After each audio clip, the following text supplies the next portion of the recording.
dapat i-dismiss na ito kaagad. Dahil unang-una, hindi na talaga kaya matapos bago yung 19th Congress, may sariling rules ang Senado. Nagpapasalamat ako sa lahat ng senador kasi lahat panahon para sa trial. Dapat ibasura na. Ma'am, may other question regarding the impeachment. In the past few days, umikot yung balita tungkol dun sa resolution, which is becoming controversial tungkol dun sa pagdi-dismiss dun sa impeachment. Kayo po ba meron kayong sariling version? Kasi kahapon si Senator De La Rosa admitted na meron siya. And then you said na meron din kayong mga nakitang iba pa, and I think Senator Estrada also said may nakita rin siya. So, meron na ba talagang isang resolution that will be filed on the floor, and what will be the action, or what will be, anong gusto nyo mangyari? Wala pa. At nagpapasalamat ako sa lahat ng senador kasi lahat ay naghahanap ng solusyon. Ako din naghahanap ng may solusyon dito sa problema natin sa impeachment. Para sa akin, personal lang, walang resolution to. Dapat i-dismiss na ito kaagad. Dahil unang-una, hindi na talaga kaya matapos bago yung 19th Congress, may sariling rules ang Senado. Pero ang totoo, I have very serious concerns about the validity of the impeachment complaint arriving here in the Senate. Maliwanag naman na ito ay napila pa noong December 2024. Pagkatapos noon, a second impeachment complaint later in December, 4 December, was also endorsed and filed in the lower house. A third impeachment complaint was also filed on the 19th. So, bale, 2nd December, 4th December, 19th December, andyan na, klaro na yung impeachment complaint na nandyan sa house. Tapos, alam naman natin yung background niyan, October 2023, marami nang nagbababala na sila ay magpapadala ng impeachment complaint. Para sa akin, dahil dito, maliwanag na hindi nila ipinadala sa amin dito sa house kaagad-agad. Bakit? Ang tanong ko. Bakit wini-withhold? Kung wini-withhold nila, abay sila pala ang nagpatagal nitong lahat. Despite the lapse of 2 months, no action was taken to transmit to the Senate or refer any of the first 3 verified complaints. Only on the 5th of February, a 4th impeachment complaint was endorsed and signed and finally sent to the Senate. So, para sa akin, kinakailangan alamin kung tama rin ang ginawa ng Kongreso. Sinasabi nila dinelay ng Senado. Ang akin, teka muna, sino ba talaga ang nag-delay niyan? At ngayon, violative na of the 1-year ban on filing impeachments. Ma'am, do you think it will cross over to the 20th Congress? Hindi nga ako naniniwala dyan kasi may ruling naman, may rules ang Senado. All pending matters and proceedings shall terminate upon the expiration of 1 Congress, may be taken up by the succeeding Congress as if presented for the first time.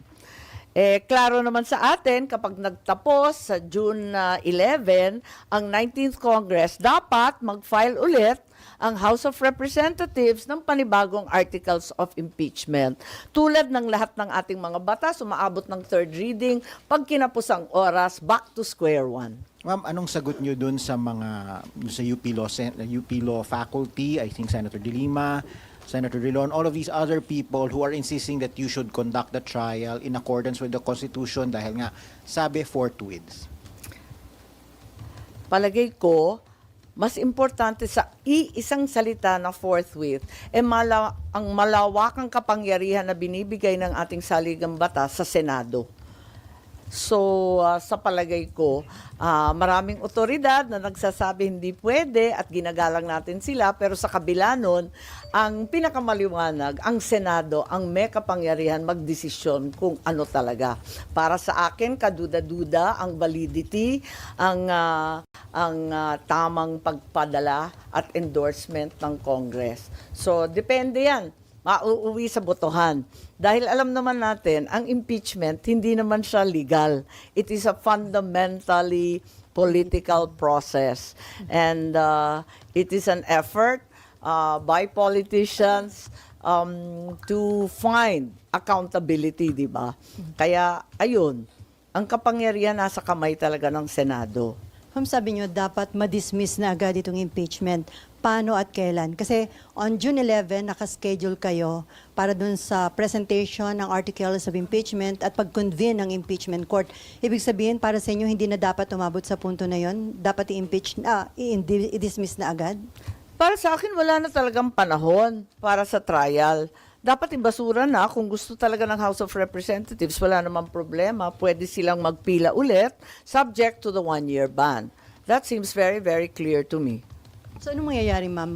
May magmo-motion bago yung June 11? Hindi ko na alam, dapat- hindi ko alam. Naka-SP yun. I think he's been interviewed extensively and has spoken copiously about the different possibilities. Marami pang iba't ibang posibilidad. Kaya pinag-aaralan ng maigi at ako nga, kinukumpirma ko na itong mga drafts na to, siguro effort ng bawat senador na makahanap ng solusyon para sa tamang proseso. Yung pinakasang-ayon sa batas, pinakamabilis, pinakaklaro. Kasi may mga nagsasabi na anumang legal issues o anumang issue concerning impeachment, dapat pag-usapan yun kapag nag-convene na kayo as impeachment court. Parang hindi nyo pwedeng pag-usapan during your plenary session, yung legislative session. Oo, maraming nagsasabi noon, pero yung pakiwari ko kasi, yung validity mismo ng pagpapadala ng House of Representatives sa amin, kine-question ko eh. Kasi, bakit ganon? Postpone sila ng postpone, tapos hinuli talaga sa last day. Tapos kami ang sisisihin, nagde-delay. Teka nga, tignan ninyo yung mga datos. So ma'am, sa inyong office, na-establish nyo na invalid yung na-transmit o na-submit Transmitted. na articles. of Well, impeachment. isang argumento yon. Maraming ang argumento. Kaya nga, inaanyayahan ko na mag-caucus ang lahat ng senador para maisaayos. Kasi narinig naman natin, iba naman yung opinion ng ating minority leader, si Senator Antiveros. Pagkatapos may sariling kaisipan rin, si Senator Tolentino, nagdebate na sila sa floor. Hindi na kami sumali pagkat ang bawat senador may ibang ideya rin. Ma'am, dun sa ilang mga resolution seeking dismissal ng impeachment complaint against BP Sara, aside dun sa office ni Senator Bato, sino pa po yung merong resolution? Hindi ko alam. Marami kasing draft na pinapakita sa amin. Pero At office niyo kanya-kanyang walang ideya. sariling draft. Yung office niyo Actually, pagkatapos nun, meron pa eh. Marami pang iba eh. pero lahat from the office of Senator Bato or No. Iba-iba. Ay, hindi ko nga alam kung sino. Kasi nga, minsan, di ba nag-uusap-usap kami sa floor, tapos ilalatag, isusulat kung anong maayos. Joint effort lahat. May iba pa pala, Sen? Ay, oo, Ilan marami na yung nakita na. nyo? Yung linabas sa media, parang ikatlo na yata yun. Tapos mula noon, meron pa akong nakitang iba. Dalawa pa yata. Ma'am? So may 5 kayo, ma'am, na Ha? nakita? There are at Hindi least ko na 5. maalala. Hindi ko na maalala. Kasi yung iba, bahagya lang. Di ba, nag-e-effort mag-draft. Ganyan naman talaga ang lawmaking. Pero ma'am, sinong Ay, sige. Sorry. So parang, Sen, sabi nyo, Group effort. Parang group effort based on chismis. Pero Sounds sinong nasa familiar group? ba? Ma'am, Nauso yun eh. Ano yung Sinong Duterte nasa Black group? ba, ma'am? Yung, may Hindi. group effort? Hindi. sorry ma'am, iyaano ko lang, Sen, ha? So parang third na kasi Hindi. nakita ninyo. Alam mo, tuwing may panukala, lahat talaga tulong-tulong. Ganon talaga yun. At walang kinalaman sa partido, sa Duterte 5, sa kung sino-sino. Talagang lahat ay interesado. Kailan nyo napansin? Mismo yung admin, sa palagay ko, interesado na mawalang bisa na yan. Kasi kinakabahan din na matalo. Aminin natin.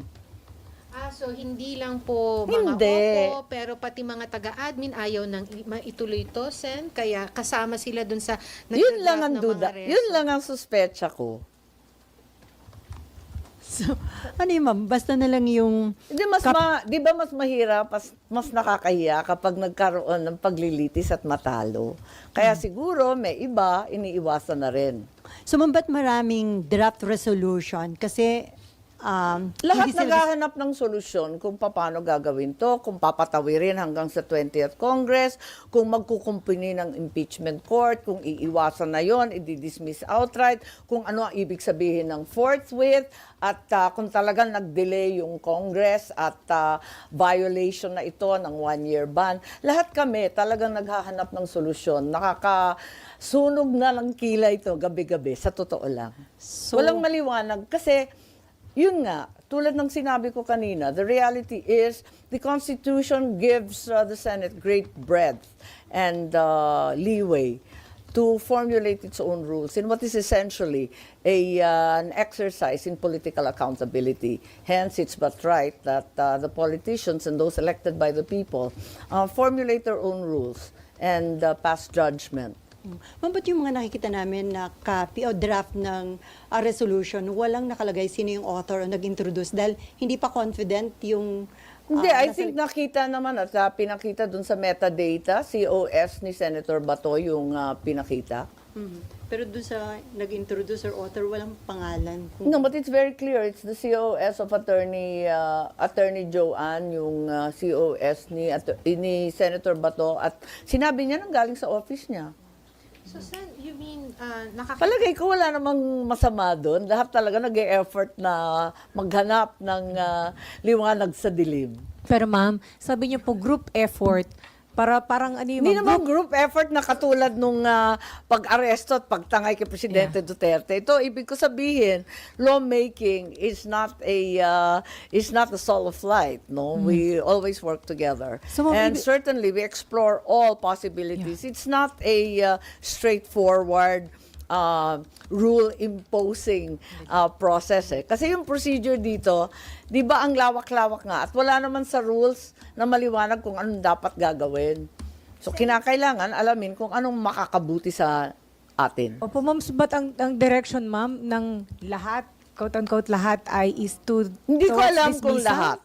Hindi ko alam kung lahat. Ang akin lamang, ang duda ko, hindi lamang ang sinasabi o tinatawag na mga Duterte ang interesado sa pag-dismiss. Ang pakiramdam ko, mismo ang administrasyon ay may mga grupo na nagsasabi na wag nang ituloy at baka mapahiya lang sa numero. So ma'am, ang hinahanap ngayon ay yung remedyo or sabi niyo nga, I mean, Solusyon. solusyon para Yeah, hindi, I mean, parang walang solusyon. mapapahiya sa Ewan ko situation. yun lang ang pakiramdam ko. So, saan nakakita rin ba kayo ng reso na nasa admin side? Na sila yung nag-draft? May ganun ba? Kunyari, Hindi, wala. Pinag-uusapan lang.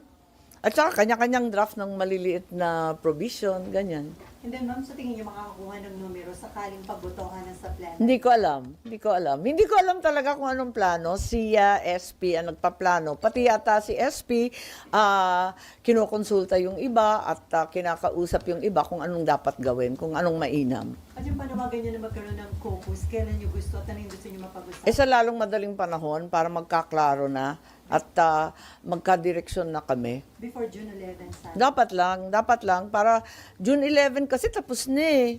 but when you said groups, ma'am, na Hindi, linuloko lang. Binibiro ko lang kayo tungkol sa group effort ha. Baka akala ninyo talagang may group effort. Nasesentensyahan na yan ha. Hindi. Ang ibig ko sabihin, sa Senado, lalo sa plenary, syempre, lahat may kontribusyon. Ganyan talaga. na ibig sabihin, ma'am, when you said yung groups, there are groups na nagsasabi na magandang wag nang ituloy kasi baka Naririnig ko. Are we talking about groups in the Senate? In the Senate and outside the Senate. So, we're talking about senators who are aligned with the administration? Marami. Pero paano yun, ma'am? May mga grupo din, like may mga nag-rally na mga nananawagan, convict Sara, dapat daw panagutin or harapin yung kaso. May mga Sa different sectors. Sana ba yun, ha? Chine-check ko nga eh. Ang totoo, Other de, ang katotohanan ay maraming kaso nakapila kay VP Sara, no? Ang dai-dai niyang kaso. At hindi natin masasabi na kumbaga walang accountability. Marami pa rin pananagutan kasi ang dami pa rin kaso. Nakita naman ninyo sa COA, sangkatutak pa ang kaso sa COA, disallowance regarding the confidential funds, nakatenga pa rin yan on appeal before COA Commission. May 3 petisyon tungkol sa confidential funds sa Supreme Court. So tuloy-tuloy pa rin yan. Tapos may COA proceeding sa 2023 confidential funds about OVP, pati na rin ang DepEd. So, hindi kumbaga makakaligtas kung may anomalya man. Talagang maimbestigahan to ng todo-todo. Para sa inyo, Meron pang DOJ criminal complaint. Tapos meron pang, di ba ito yung grave threat, inciting to sedition? Chinecheck ko eh. Kasi yung iba sinasabi, makakaligtas, makakalusot. Hindi naman, wala naman lusutan. Alam naman natin ang ending ng impeachment, di ba? Magpipila pa rin ang kaso. Ang totoo, may kaso na eh. So para sa inyo, yun ang mas tamang step or... Well, sa ngayon, unless mag-umpisa na naman ang panibagong impeachment. Pero ma'am, kasi may mga sinasabi rin na pag hindi nag-impeachment trial, that would deprive the Vice President of her opportunity to defend herself dun sa mga allegations. And sabi din naman niya, handa siyang humarap, gusto pa nga niya ng bloodbath. So why deprive her of that? Ang sa akin naman, walang kinalaman sa pakiramdam o nais ni VP. Ang sinusundan lang natin yung batas. Para sa akin, mali yung pagpapadala rito. Invalid na kagad. Kasi 4 na complaint. Bakit inupuan yung 3? So ma'am, yung Tapos magtututuro ngayon. Hindi naman yata tama yun. Ma'am, yun ba yung practical way out of this? Na yun, makita na invalid siya. I'm not really So, looking for a way out because like I said, there will be no way out. Accountability will remain and responsibility will have to be assigned. If there's any malfeasance, misfeasance, nonfeasance, if there's any criminal act involved, certainly COA, the Supreme Court, the DOJ will get to the bottom of it. Ma'am, you're vying for Senate presidency. Naniligaw ka na ba sa mga kasamahan mo para suportahan ka? Hindi. May nakisuyo lang sa akin kung baka ako na lang daw ang tatakbo. Palagay ko, ang gusto lang nila, makipag-umpugan ako kay Tambaloslos. Kay House Speaker. Pero hindi seryoso yun, ma'am? Or are you seriously considering to... Actually, hindi ko masyado iniisip sa totoo lang. Kus- Ha? If you are offered, will you say no? Actually, nakikinig ako sa mga kandidato, di ba? Klaro naman na si SP Cheese tatakbo muli. Klaro naman na si former SP Tito Sen nagre-recruit din. Lahat sila nangangampanya. Nakikinig ako. Pero para sa akin, tulad ng sinabi ko noon, dapat may klarong plataforma. Talaga bang ipagtatanggol ang ating budget? Yung paglulustay ng bilyon-bilyon ng 2024 na lumalapan noong 2025. Mauulit ba yan? Kasi nagpalit kami ng SP. Para sa akin, bumoto ako sa bagong SP dahil sa nangyari sa 2024. Yung pala, mas grabe ang mangyayari sa 2025 na election year. So, gusto ko ng confidence na talagang hindi ito mangyayari ulit. Pagkatapos noon, siyempre, yung integridad ng Senado, pagtatanggol ba? Yan, mga issues yan na kailangan talaga panindigan natin. So you're open. I think every senator will rise to the challenge. Ilan na po yung nag-express ng support sa inyo, ma'am? I'm not free to say so. Pero nag-text ka na rin ba sa mga colleagues ninyo? Ay, hindi. Ay, nagte-text. Mahilig ako mag-text eh. Marites ako eh. Talaga nagte-text ako sa iba't iba pero hindi tungkol sa kampanya. Pagod na ang mga kampanya. Ma'am, balik ko lang po dun sa impeachment. Ma'am, sabi nyo, lahat naghahanap ng solusyon. Ma'am, Oo naman, kasi Opo. talagang mahirap itong sitwasyon natin. Kailangan magklaro. yes, ma'am. So, hindi nyo, ma'am, anong malamang na mangyayari? Hindi na magko-convene ang Senate as impeachment Hindi court ko on alam, Wednesday? hindi ko alam. Ayoko mag-speculate dahil like I said, we have all the options open. Every senator has his or her opinion and we respect their right to air their views. Wala pang consensus sa madaling salita. But what solution are you looking for, Sen? When you said... Well, the best way to deal with the impeachment complaint endorsed to the Senate, obviously. Whether it bridges over to the 20th, whether that's no longer possible, whether we take cognizance and constitute as an impeachment court, etc., as we've spoken about repeatedly. Ma'am, kasama po ba kayo dun sa nabanggit po ni Senator Bato that there are senators na nag-i-input dun sa draft? Oo naman, oo naman. And ano po yung inputs na nakikita niyo so Kasi nga yung input ko nga, yung sinabi ko kanina, napalagay ko, yung validity nung in-endorse sa amin dito sa Senado should be assailed in the first place. Ma'am, kasi dun sa draft resolution na kumalat, ang ina-assail dun mismong Senate na it failed to act on the impeachment cases for... Ayun na nga parang sinisi namin sarili namin. Kaya Kaya talagang parang, hello, may benta ba yan? Kaninong version yun, ma'am? Kaya yun ang kailangan baguhin, ma'am. Kasi, yun nga, practical sinisisi sarili nyo eh. So, Kaya nga Pero ito, hindi naman panahon ng sisihan o turuan. Basta maghanap tayo ng solusyon kung anong magandang gawin at kung alin ang sang-ayon sa batas. So, nakita nyo, walang mangyayaring impeachment trial. Hindi ko alam. At kung mangyayaring magkaroon, Everything's still possible. It's all up in the air. Like I said, we haven't met. We haven't come to a consensus as a body. And certainly, all options remain open. And I think every senator needs to be heard. at kung matuloy, ma'am, yung impeachment trial, considering yung magiging bagong composition ng Senate sa 20th Congress, malaki yung chance ba na ma-acquit or Bilangin na lang ninyo. Sabihin niyo, ma'am. If it's a political... Bilangin na lang ninyo nga. Sen,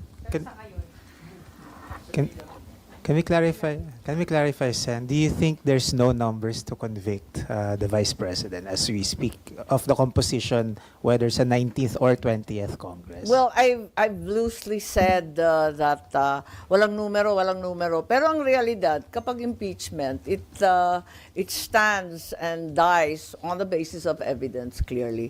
So I can't make such a roughshod statement, given that the reality is no evidence has been presented at all so far. Ma'am, yung ibang mga senators po, they are maintaining na constitutionally bound yung Senate to convene.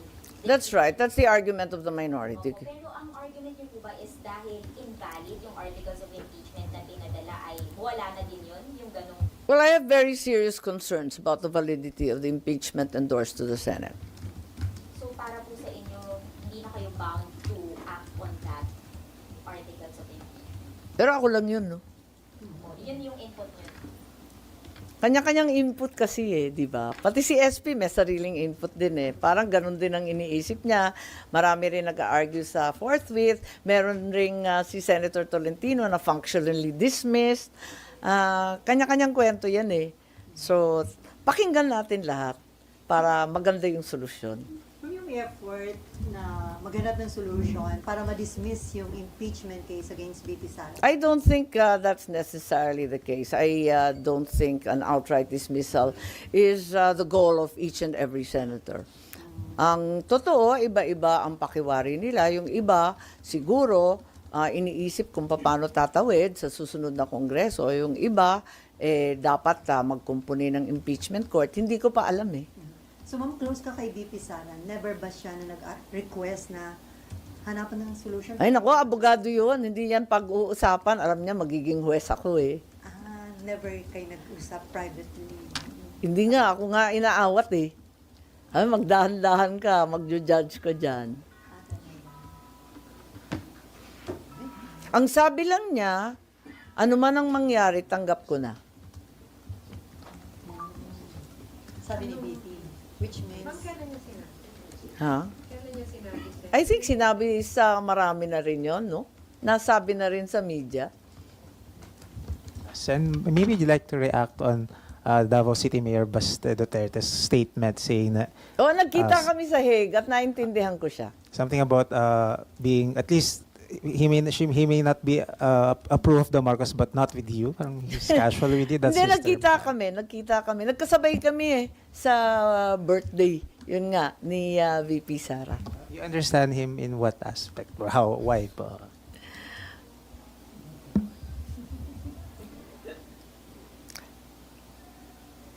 Lahat ng Maka Duterte, lalo na yung pamilya ng Duterte, talagang masama ang loob sa nangyari. Maski ako, umiyak nung nabalitaan ko. So naintindihan ko ang hinagpis nila, ang galit nila.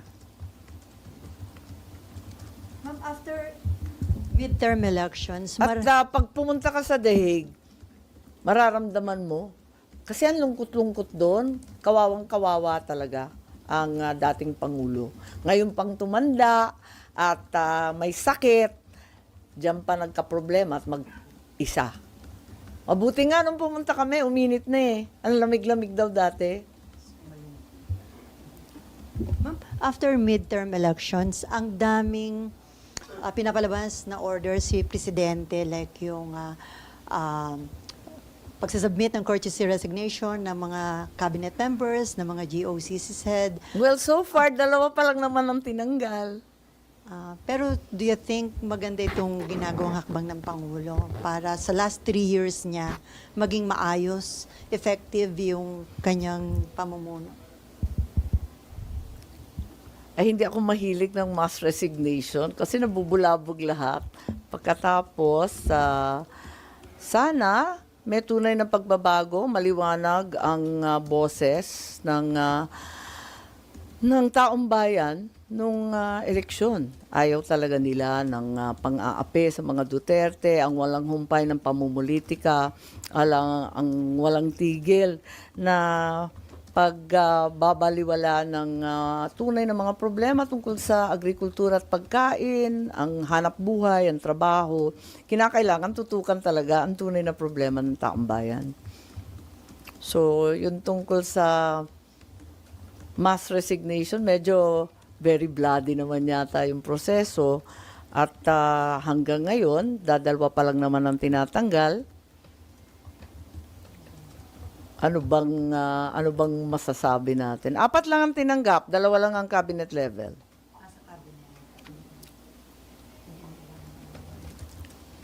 Hindi, nakakakaba yun eh, di ba? Tapos it may have given the wrong signals about the country and in some way also jeopardized our economy, ang ating stock market, ang ating mga negosyante at investor kinabahan. So, parang nakaka-nervous naman ang nangyari kung ang pakay lamang idadalawa palang gabinete. At nagtataka rin ako sa biglaang pagsara o babala na magsasara yung EDSA, di ba? Narinig natin si JV kanina, si Senator JV, tama naman yun. Bakit biglaan na sasarahan yung EDSA na wala namang alternative? Paano naman yung tao na, eto nga, nagre-reklamo tayo sa traffic dahil sa may sasakyan tayo. Paano pa yung nagko-commute? Mas lalo. At may nagtanong sa akin, isa sa inyo tungkol sa San Juanico. Yung San Juanico Bridge sa Leyte at Samar. Malaki rin problema kasi biglaan na lamang inanunsyo na kinakailangan daw ng repair and rehab na bilyon-bilyon. Tinitingnan ko from 2018 to 2025, ang liit-liit lang na binibigay, halos pintura lang yata at konting rehab. May 451 million lang ang linalagay dun sa tulay mismo. At yung inaakala namin pang-repair ng ating tulay, 4 yun? 4.7 billion. Mga kalsada lang pala yun. Talaga naman na-neglect ng todo-todo, ng bonggang-bongga yung tulay. I feel very badly personally about it dahil yung tulay, simbolo ng administrasyon ng aking ama. Parang pinakamagandang infrastructure project yon nung panahon na yon, 1973. At yun nga, pinag-ugnay ang dalawang lalawigan, dalawang isla, at pinag-abot ang mga tao at mga magsasaka, yung kanilang mga produkto pwede nang ikalakal at ibenta. Biglang napabayaan pala ng todo-todo, ilang taon, mga rine-repair lamang yung mga kalsa-kalsada. Alam naman natin, mas malakas ang racket doon, samantalang ang tulay, talagang napakahirap na trabaho. Very specialized bridge engineers ang kinakailangan. Ano pa ba ang tinanong ninyo sa akin? Senator. Hindi ko alam kung sino dapat sisihin kasi yung the roads going to San Juanico Bridge entitled the Maharlika Highway, linagyan lang ng titulong San Juanico, hindi naman pala yung tulay. Ayun. Ma'am, Yes? Ma'am Cliff Benson po from Bloomberg. Ma'am, yung move po to de facto dismiss the impeachment complaint, how do you assess po yung support ng mga senators? I have no idea. It's just being mooted as one of the options. Thank you po. Sorry, I cannot enlighten mo. Wala, hindi ko alam eh. Hindi ko alam. Kasi pinag-uusapan lang. Oo. Yung tungkol sa San Juanico, babalikan ko lang, sana mabigyan na ng subsidy for the transport cost. Kasi right now, only light vehicles are allowed. Walang bus, walang truck. Kawawa naman yung mga taga-Samar. 3 Samar yan, Northern, Eastern, and Western Samar. Kinakailangan nila ng subsidy ng transport cost for basic commodities. Magroro man lang sana, mabigyan sila ng konting tulong, agri-products, construction materials, lahat na para. Talaga naman. Wag naman sana tuloy-tuloy yan. At kung aayusin, pwede ba yung mismong tulay na ang ayusin?